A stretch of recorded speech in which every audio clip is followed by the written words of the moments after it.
नमस्कार, बंटू वन में आपका एक बार फिर स्वागत है। इस बार एक नए मुद्दे के साथ में एक बड़ी चर्चा आपके साथ में हम लोग करेंगे। किसानों की समस्या बहुत समय से चली आ रही है।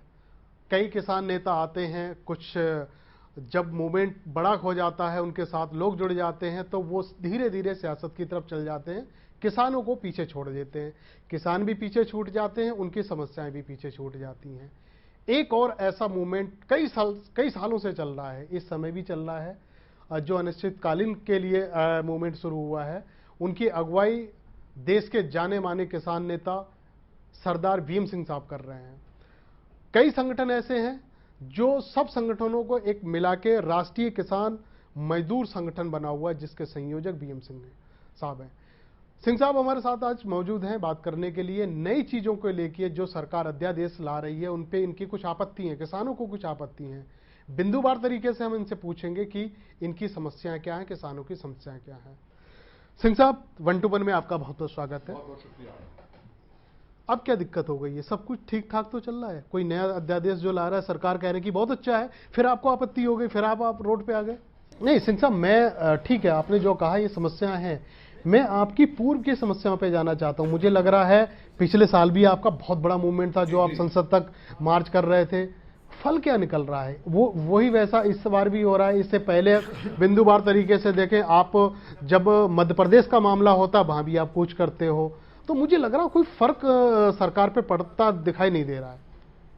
मैं वही जानना चाह रहा हूँ कि संवेदनशील क्यों नहीं हो रही है? ऐसा मुझे लग रहा है कि आपका जो मूवमेंट है उसमें कहीं कमी रह जाती है, या सरकार कहती है ठीक है हम जो कर रहे हैं तो वो ठीक ही कर रहे हैं। देखिए, हमारे समन्वय समिति के अलावा बाकी जितने संगठन हैं सब भी वो भी तो रोड पे आ गए हैं। एक चीज हो सकता है कि वीएम सिंह उनके साथी 250 संगठन आधे ज्यादा हमारे साथ हैं। हम लोग कहीं अगर सोच बूझ में हमारी गड़बड़ है, पर बाकियों का क्या है? जब सब मना कर रहे हैं, मोदी जी आप क्यों मजबूर कर रहे हो हमें एक्सेप्ट करने के लिए? अब समझ लें, एक एक करके समझ लेना पहले अध्यादेश क्या है।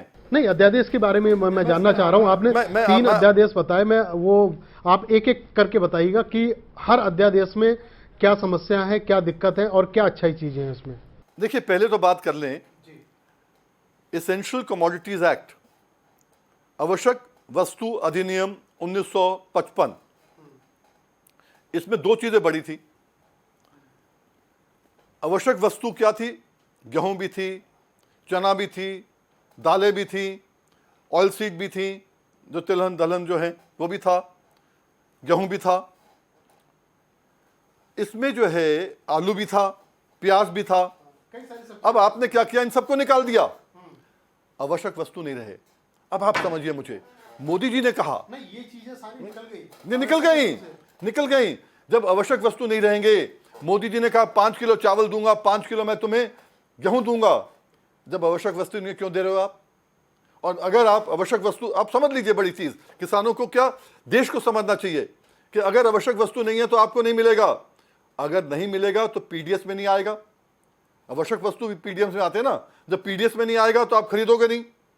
जब खरीदोगे नहीं तो आप जो बैलेंसिंग करते हो कि सस्ता जाता है तो आप खरीदते हो तो रेट बढ़ता है, वो रेट नहीं बढ़ेगा। एमएसपी जो है, अगर आप एक तो एमएसपी आप लागू नहीं करोगे, अगर लागू भी कर दी तो फिर एमएसपी के अंदर कोई खरीदेगा नहीं।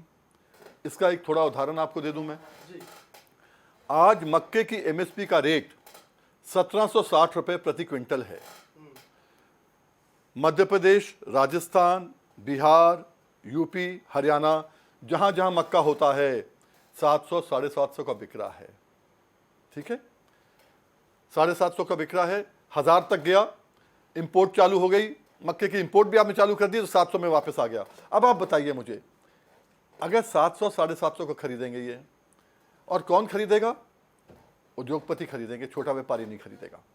उद्योगपति खरीदेंगे जो अपनी अपनी मार्केट बनाएंगे, अपना अपना कार्टेल बनाएंगे, और उनके पास यह है कि कहीं भी चाहे लेके चल जाएं, बेचने जितना चाहे खरीद ले। भंडारण, इसमें एक जो है, जब आवश्यक वस्तु नहीं आई है तो भंडारण में भी फर्क आ गया है। पहले क्या था, आपने ज्यादा भंडार रख लिया है तो 3/7 लग जाता था आपके ऊपर।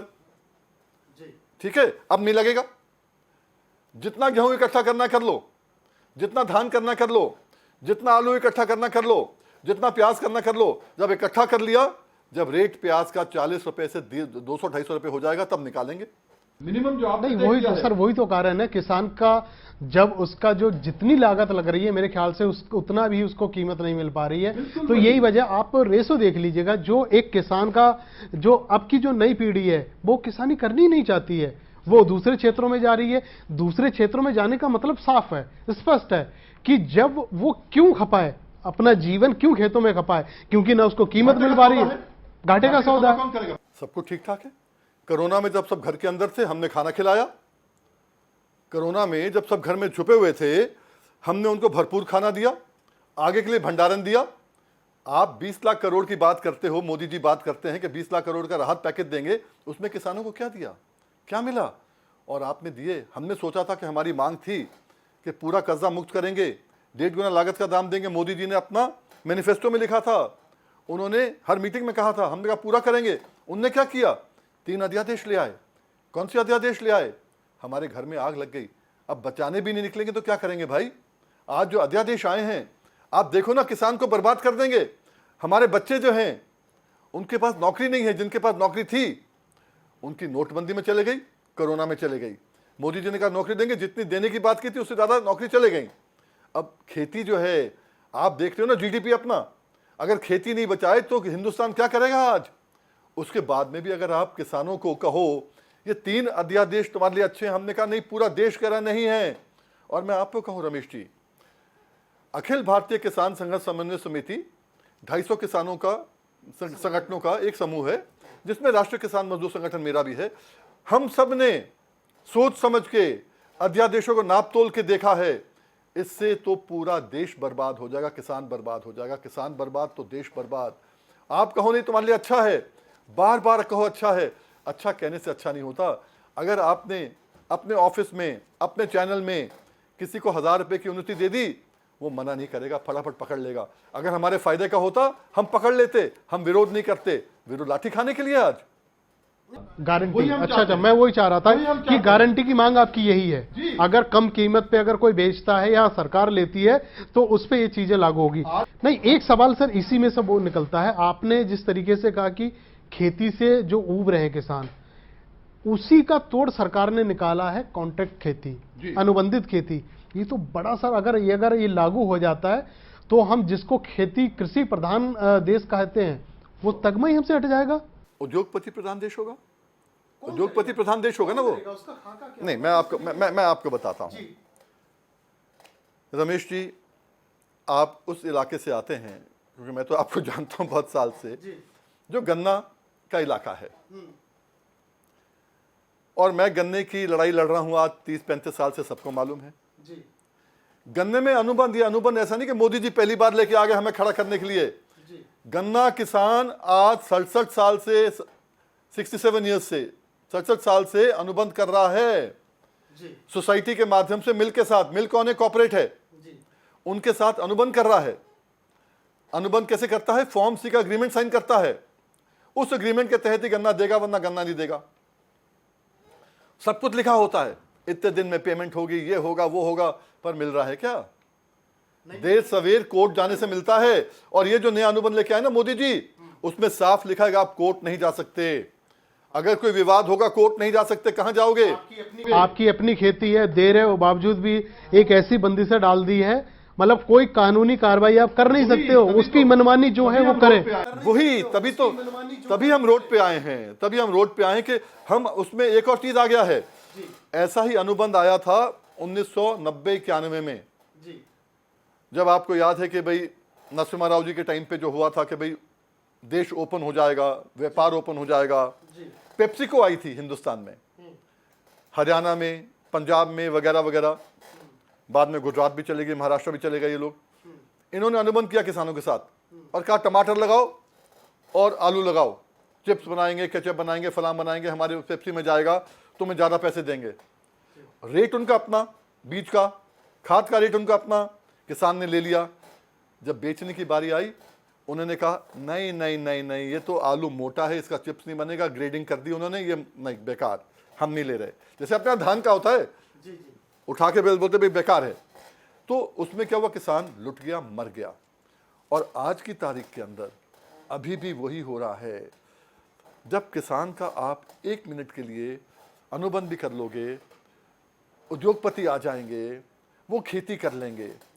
जैसे अमेरिका में हो रहा है, ऑस्ट्रेलिया में हो रहा है, न्यूजीलैंड में हो रहा है कि 10,000, 20,000, 1 लाख एकड़ वो ले लेते हैं और 10 लोग मशीनों के साथ उसके ऊपर काम करते हैं, बस उनको 11वां आदमी नहीं चाहिए। अब हमारा 1 लाख एकड़, आपको मालूम है 86% हमारे यहाँ सीमांत किसान हैं, 86%, और एवरेज आती है 2-2.5 एकड़ की।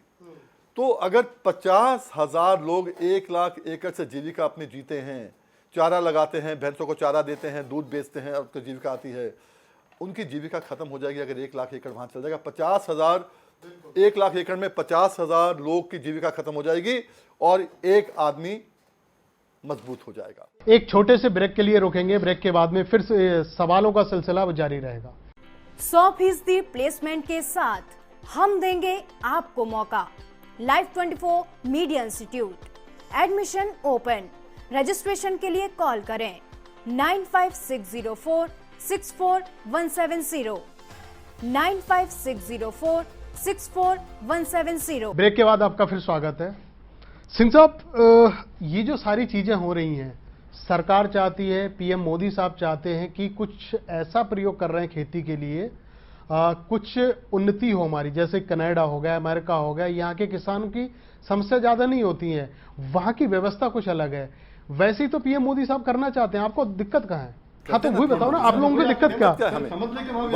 और क्या भाई, संसद इस समय पार्लियामेंट सेशन चल रहा है और आप लोग हंगामा कर रहे हो। ऐसा है ना, उनके दोस्त हैं ट्रंप साहब, उनसे ही पूछ लें कि वहां व्यवस्था क्या है।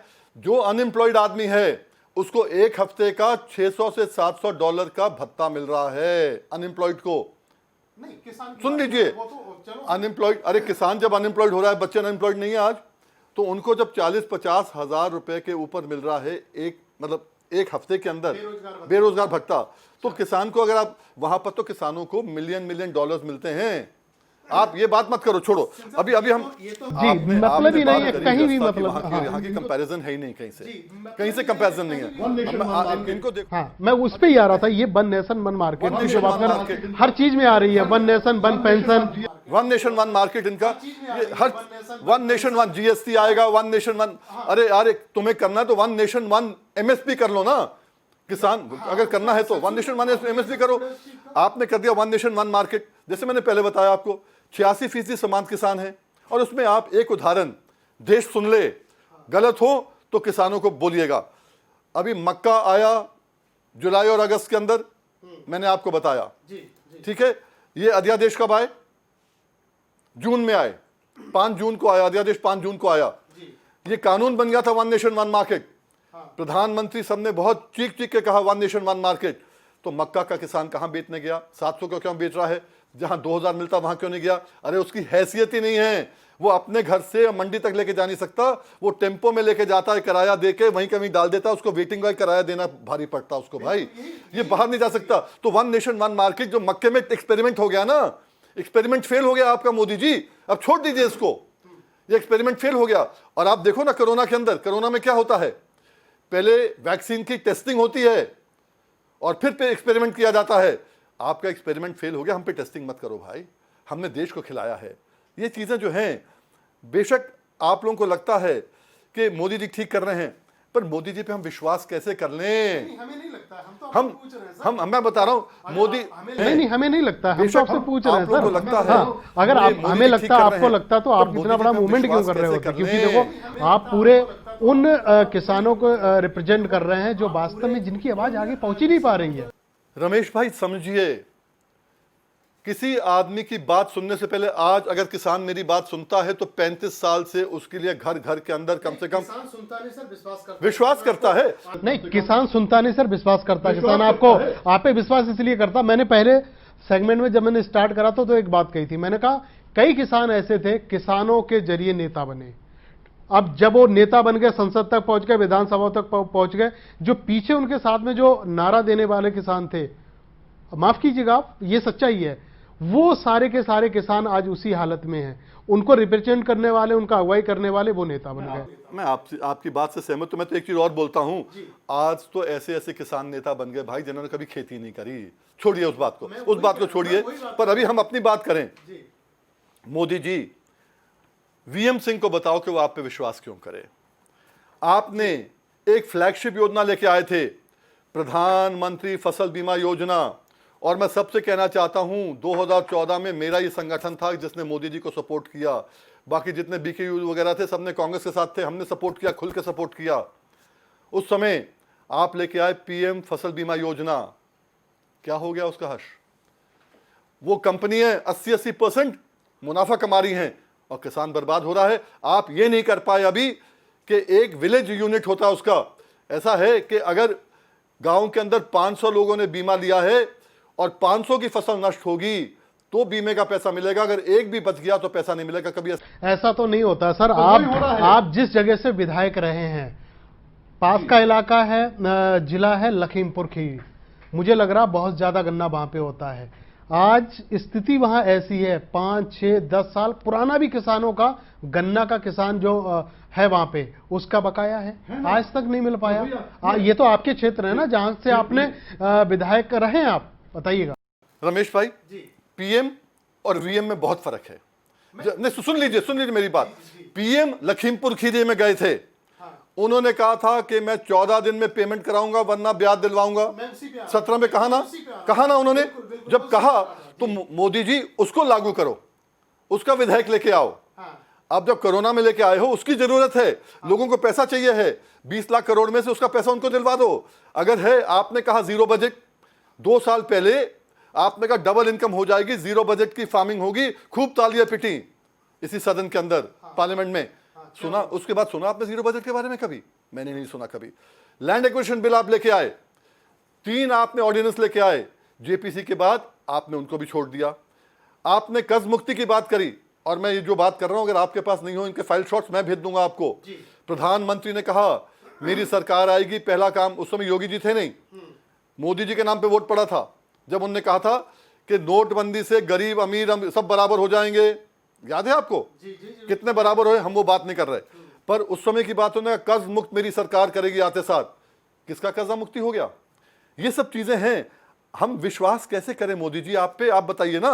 आज आप नए जुमले लेके आ गए, आप कह रहे हो इससे तुम्हारी आमदन बढ़ जाएगी, हम कह रहे नहीं हमें घाटा होगा, आप कह रहे हो नहीं फायदा होगा। तो हमें अपने हाल पे छोड़िए, हम अपने हाल पे ठीक हैं, हम कोर्ट कचहरी से करा लेंगे। आपके दोनों अध्यादेश जो हैं, जिसमें आप कहते हैं 1 नेशन 1 मार्केट और कॉर्पोरेट की जो बात करते हैं कॉन्ट्रैक्ट फार्मिंग, दोनों में है कि मुआयना होगा, डिस्प्यूट होगा, पेमेंट होगा 3 दिन बाद।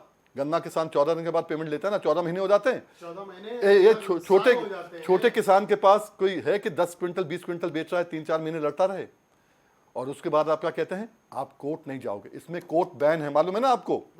ज्यूरिसडिक्शन कोर्ट का बैन है इन अध्यादेशों के अंदर। वो कहते हैं आप कोर्ट नहीं जा सकते। कहां जाओगे? बोले एसडीएम के पास। एसडीएम एक कमेटी बनाएगा, एक बोर्ड बनाएगा, उसके पास जाओ, और उसकी अपील कहां होगी? एसडीएम के पास। उसकी अपील कहां होगी? कलेक्टर के पास। आप भी गांव से आते हो, गांव में अगर मेरा एक भी छोटा केस होता है तो एसडीएम क्या 40-50 डेटें लगती हैं, 4 एसडीएम 5 एसडीएम बदल जाते हैं। भाई मेरे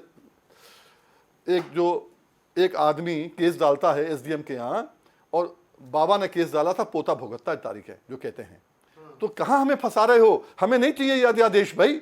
इनमें से एक चीज बता दो जो हमारे फायदे की हो। तो कैसे बदले? व्यवस्था ऐसी कैसे? वो तो चली आ रही है सर। आप सिर्फ एक अगर वीएम सिंह पीएम को अगर दोषी ठहरे तो मुझे लग रहा है यहां थोड़ी सी जल्दबाजी होगी, बेईमानी भी होगी।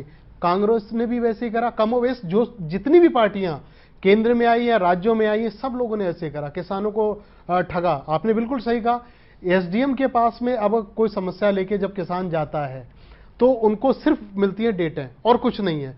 ये व्यवस्था बदले तो बदले कैसे? देखिए, जब कांग्रेस थी, कांग्रेस ने हमें दुखी किया, तभी तो मोदी जी को लेके आए। मैंने आपसे कहा, मैं वही कह रहा था। हम जब दुखी हो गए आपको लेके आए। आपसे उम्मीद थी, आपसे उम्मीद थी हमारा भला करोगे।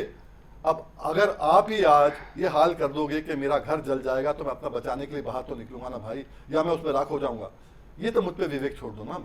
अब आप बार बार कह रहे हो तुम्हें फायदा होगा। अरे मेरी बात मत सुनो, रमेश जी मेरी बात मत सुनो, मैं हो सकता है किसान लीडर हूं, हो सकता है मेरी अपेक्षाएं बहुत ज्यादा हैं। अरे अपने आरएसएस के, अपने बीजेपी के किसान मोर्चा को, आरएसएस के किसान संघ, इनकी बात तो सुन लो। मैं आपको बता रहा हूं, निकालिए आप फेसबुक, 16 अगस्त को प्रभाकर केलकर जी जो इनके सीनियर वाइस प्रेसिडेंट है किसान संघ के, वो भी कह रहे हैं कि इन अध्यादेशों के अंदर संशोधन नहीं होगा तो हम बाहर निकलेंगे, हम जो है विरोध करेंगे। वो चाहते हैं कि एमएसपी रहे।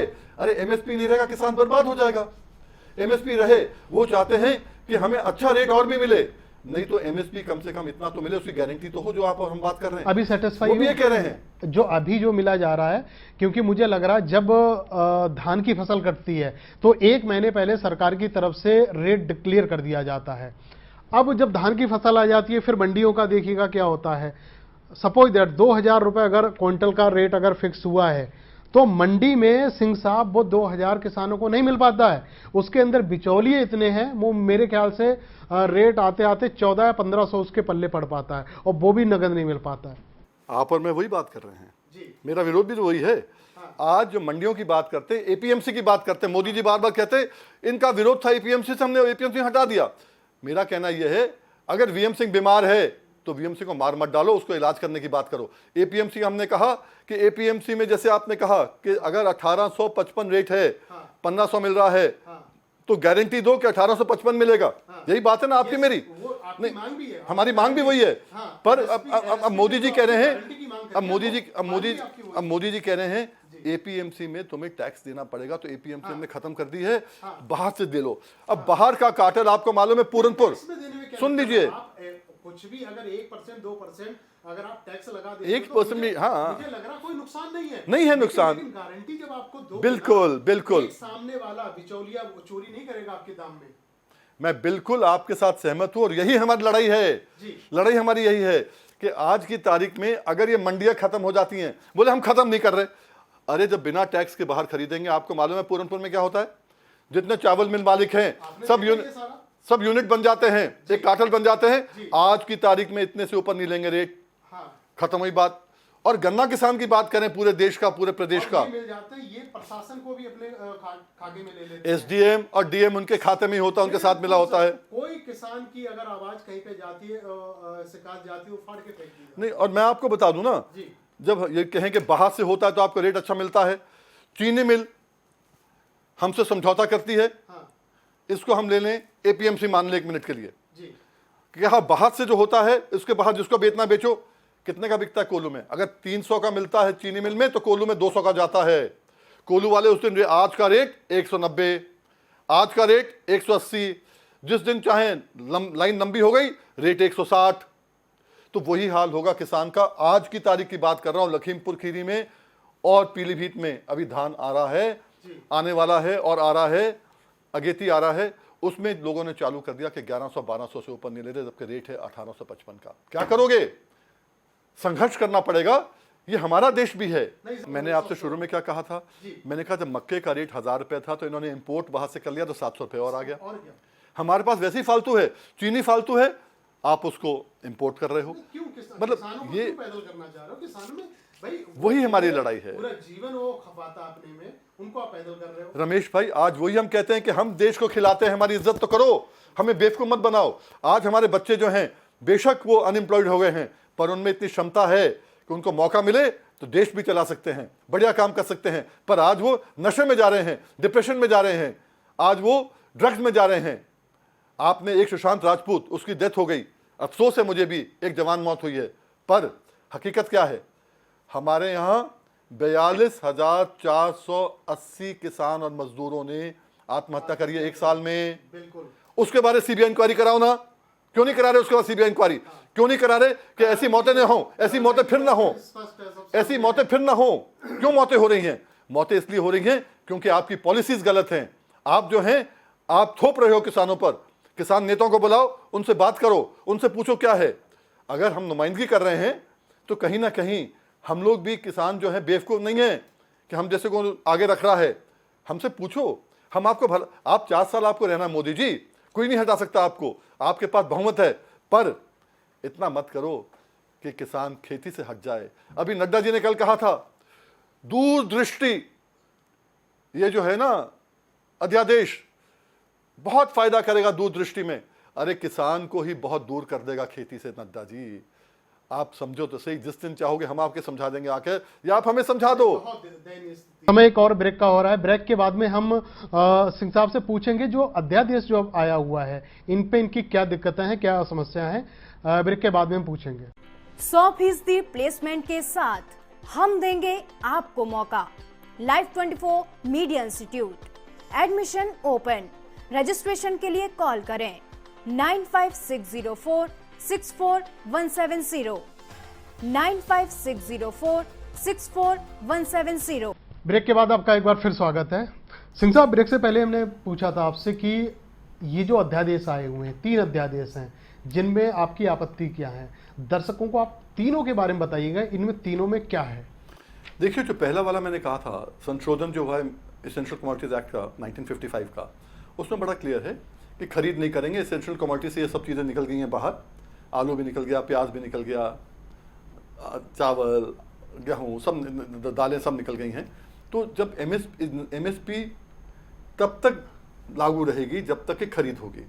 जब सरकार खरीद नहीं करेगी, एमएसपी कुछ भी आप लगा दो, फर्क नहीं पड़ने वाला। तो ये एमएसपी भी काटने के चक्कर में, क्योंकि किसी अध्यादेश में एमएसपी का नाम है ही नहीं कहीं। दूसरा है वन नेशन वन मार्केट। आपको मैंने बताया वन नेशन वन मार्केट के ऊपर जो है इन्होंने एक्सपेरिमेंट कर लिया।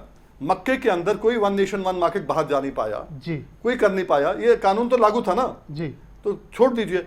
और वहीं पर जो कॉन्ट्रैक्ट फार्मिंग की बात है मैंने बताया, हम तो जब से भुगत रहे हैं इसको, और कॉन्ट्रैक्ट तो बिल्कुल बेकार है। और वही जो मैंने बताया आपको, प्रभाकर केलकर भी, उनकी आप देखेंगे उन्होंने खुद कहा है कि कॉन्ट्रैक्ट फार्मिंग से कोई किसान को फायदा नहीं होने वाला, छोड़िए इस बात को। और वहीं पर मैं बताना चाहूंगा 1 सितंबर को एक मीटिंग हुई थी जिसमें आरएसएस के किसान संघ के बद्री जी थे जी, मोहिनी जी थे जी, किसान मोर्चा के नरेश सरोही जी थे, कुछ और लोग थे जी, राकेश टिकैत थे, युद्धवीर जी थे, मैं था, कुछ और किसान नेता थे जी। और इन आरएसएस और किसान मोर्चा के लोगों ने भी कहा कि जब तक एमएसपी, हम इसमें बिल्कुल आपके साथ हैं, एमएसपी की गारंटी होनी चाहिए, एमएसपी खत्म नहीं होनी चाहिए, और एमएसपी से कम कोई खरीदे तो अपराध माना जाएगा देश के अंदर। तो जब सब कह रहे हैं तो मोदी जी ये काम क्यों नहीं करते? एक जेपीसी बुला लेना, जॉइंट पार्लियामेंट्री कमेटी, उसमें एग्जामिन कर ले सबको बुला के। जैसे पहले से मांग रही है आपकी? नहीं, पहले से मांग नहीं रही है जी। ये उस समय थी जब अध्यादेश दूसरे आए थे लैंड एक्विजिशन वाले, जी, जी, तब जेपीसी हुआ था और दूध का दूध पानी का पानी हो गया था, फिर वही काम कर ले। अब फिर वही काम आपके यहाँ पहली बार मैंने कहा जेपीसी के बारे में, कोई मांग पहले की नहीं है ये, पर मैं कह रहा हूं कि इसमें कर लेना, दिक्कत क्या है।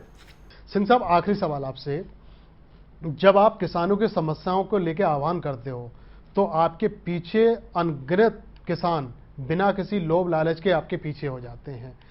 आपको नहीं लगता कि जिस तरीके से लोगों ने इस जन समूह को लेके एक नई व्यवस्था का सर्जन करा, और ऐसे लोग आपको चाहते भी हैं जिस तरीके से आपने एक किसानों की चीजें उठाई हैं, क्या आप एक अलग व्यवस्था के लिए कोई एक नया मुद्दा लाके या खुद को तैयार नहीं कर सकते आप इनके लिए? देखिए, ऐसा है, बहुत बहुत महत्वपूर्ण है, एक लंबी डिबेट करेंगे इसके ऊपर, पर हकीकत यह है आज मेरा लक्ष्य है कि खेती को जिंदा करना और नौजवानों को जीविका देना, क्योंकि अगर खेती जिंदा नहीं होती है तो नौजवानों को क्या होगा। और उसी में मैंने कुछ दिन पहले कहा था योगी जी को, योगी जी आपने 9 जून को कहा था मैंने 1,325 करोड़ रुपया गन्ना किसानों को डीबीटी करा दिया है, और मैंने कहा था आपका गणित बहुत कमजोर है, हमने तो गन्ना ही बेचा है 35,693 करोड़ का, आपने 1,325 करोड़ दे भी दिया, और साथ आपने कह दिया कि 15-20 हजार करोड़ बकाया है। छोड़ दीजिए ये बातों को, जुमलों की बातों को छोड़ दीजिए। और वहीं पर मैं आपसे कहना चाहूंगा, मोदी जी ने फिर कहा नहीं ये 3 साल का मैंने इकट्ठा कर दिया, ये कर दिया, वो फायदा नहीं है। आप देखिए 20 रुपए लीटर जी, 20 रुपए लीटर डीजल बढ़ा है, जबकि अंतरराष्ट्रीय रेट डीजल का बहुत कम हो गया है। ठीक है, $140 बैरल से $40 बैरल आ गया है। और उस समय आपने अभी गन्ने का रेट बढ़ाया केंद्र सरकार ने 10 रुपए प्रति क्विंटल, मतलब 10 पैसे प्रति किलो, 10 पैसे प्रति लीटर यहां हो रहा है और 20 रुपए वहां बढ़ रहा है। तो गन्ना किसान क्या है? किसान क्या है? उसकी वैल्यू है, उसकी औकात है, यही हमें देखना है। और मैं कहता हूं अगर मौका ऐसे ही चलेंगे, अगर मौका आया हम लोग पीछे नहीं हटेंगे। अगर सरकार भी बनानी पड़े तो आगे लगेंगे और देश को बताएंगे कि किसान खेती भी करना जानता है और किसान सरकार भी चलाना जानता है और किसान देश को देखना भी जानता है। नहीं, वो आपको लगता नहीं कि 2022 का अगर यूपी की अगर बात करें, क्योंकि आप पूरे देश के किसानों को आगे बढ़ाने का काम कर रहे हो, लेकिन आपकी जो कर्म भूमि रही है वो उत्तर प्रदेश रही है। उत्तर प्रदेश का किसान आपके पीछे है। अगर 2022 में अगर आपको मौका मिलता है, आपके अलग अलग क्षेत्रों में किसान नेताओं को अगर खड़े करते हो, अगर वो चीजें आपके पक्ष में आ जाती हैं, तो मुझे लग रहा है दिशा ही बदल सकती है। मैं आपसे एक चीज और कह दूंगा जी, समझ में आता है कि इन्होंने मन बना लिया है कि ये जो अध्यादेश हैं जी, इनको पारित तो करेंगे जी, पारित भी कर लेंगे। अगर राज्य सरकार में बूता होता है तो एग्रीकल्चर सब्जेक्ट आता है स्टेट के अंदर, उनमें बूता आता है तो बहुत कुछ कर सकते हैं। 2022 में अगर हम लोग आते हैं, मैं आपसे कह सकता हूं कि गन्ना का रेट 450 रुपए क्विंटल से कम नहीं होगा और तत्काल पेमेंट होगी। 14 दिन में पेमेंट नहीं करेंगे तो ब्याज हाथ के हाथ मिलेगा। जो कोर्ट ने कहा है ये दे नहीं रहे हैं, अब मानना का हमने जो उनको नोटिस दिलवा दिया है, हल्फनामा इन्हें दे दिया है, इनको देना पड़ेगा। पर वहीं पर मैं कह रहा हूं योगी जी, आज 10 रुपए 20 रुपए से फर्क नहीं पड़ेगा, आपको बढ़ाना है तो 450 रुपए गन्ने का रेट देना पड़ेगा, वरना जैसे जयप्रकाश जी ने कहा था, सिंहासन छोड़ो जनता आती है। तो सर 2022 में क्या संगठन की तरफ से ही आप लोग फाइट करोगे या किसी पार्टी वगैरह के? वो सब किसान नेताओं से बात करके करेंगे जी। जब तक किसान इकट्ठा नहीं होगा जी, हमें जब तक ये जातियों में बांटते रहेंगे, किसान जो है जाट है, गुजर है, सैनी है, त्यागी है, ब्राह्मण है, ठाकुर है, कुर्मी है, लोध है, सिख है, मुसलमान है, बांटते रहेंगे, तब तक हम कुछ नहीं कर सकते। हम इकट्ठा करके जहां किसान बरादरी एक आ गई तो आप देखोगे यूपी ही नहीं देश भी किसानों के हाथ में होगा। और एक दिन मेरे टाइम पे हो या मेरे बाद में हो, किसान का बेटा 15 अगस्त को झंडा फहराएगा लाल। आपके संगठन में कम से कम 281 संगठन किसान संगठन है, जो पूरा देश के ये संगठन है। अगर आपको मौका मिलता है, अगर मेरी कई किसान नेताओं से बात हुई है, वो आपका नाम आगे बढ़ाना चाहते हैं, अगर सीएम कैंडिडेट के लिए पूरा संगठन अगर आपको आगे करता है, क्या इतनी बड़ी जिम्मेदारी आप निर्वाह कर पाएंगे? ये लोगों को देखना है कि एक आदमी आपकी वोट के बिना 25-30 साल से लड़के 1 एकड़ में 3-4 लाख रुपए का फायदा आपको करा सकता है। उनके विरुद्ध में नहीं, सुनिए हमने आपकी चीजों को देखा है सर। आपने पीलीभीत में क्या किया, लखीमपुर में क्या किया। रमेश भाई जी, एक सेकंड में लोगों को यह देखना है कि जिनको हमने वोट दिया उनको ताकत दी, उसके विरुद्ध में ये आदमी कोर्ट जाके कचहरी जाके हमको दिला सकता है। अगर इसको ताकत देंगे तो कितना मिलेगा ये लोगों को देखना है केवल। खैर, किसानों की समस्या हम चाहते हैं कभी ना कभी निवारण उनका निकले, लेकिन पहले भी मैंने कहा कई किसान नेता किसानों को छलते रहे। अब लेकिन वक्त जब बदला है, हर चीजों के लिए, हर क्षेत्रों के लिए बदला है, वो ऐसा नहीं होना चाहिए। हर क्षेत्रों में जिस तरीके से सुधार हो रहा, बदलाव हो रहा, तो किसान भी बदले। अगले हफ्ते किसी और बड़ी शख्सियत के साथ में, आपके साथ में होंगे रूबरू। और 1 to 1 में आज बीएम सिंह ने जिस तरीके से किसानों नेताओं की समस्याओं के बारे में बताया, इस तरीके से एक और किसी शख्सियत के साथ में होंगे हम रूबरू। तब तक के लिए नमस्कार और देखते रहिए लाइव 24। बहुत बहुत धन्यवाद।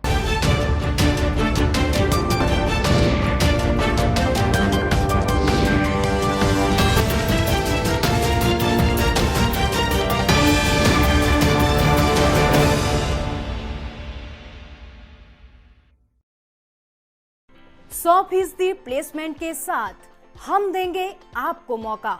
Live 24 media institute, admission open. Registration के लिए कॉल करें 9560464170 9560464170।